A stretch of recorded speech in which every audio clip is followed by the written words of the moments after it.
başa düşdüm. Ben size ilk önceden dedim ki size 5 nöqtə, bir dənə də full botoks lazımdır. Bu ikisi de bir günde olunabilecek prosedurlar. Qaş arası, alın, göz ətrafında olan mimikalarınız 4-6 ay ərzində donacaq, qırışlardan azad olacaqsınız. Qaş biraz qalxacaq. Bəli. Bir de bir yorgunluq sindromu. Yorgunluqda siz ancaq 5 nöqtə ilə həll edə bilərsiniz. Başqa Qiymət nədir?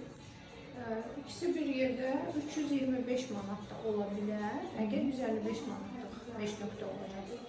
Yox, 280 manatlıq 5 nöqtə olacaqsa, onun qiyməti başqa olur. Tək 280 manatlıq 5 nöqtə eləsək olmaz.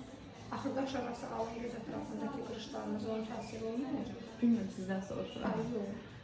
Yəni yanaq qalxacaq. Bəli.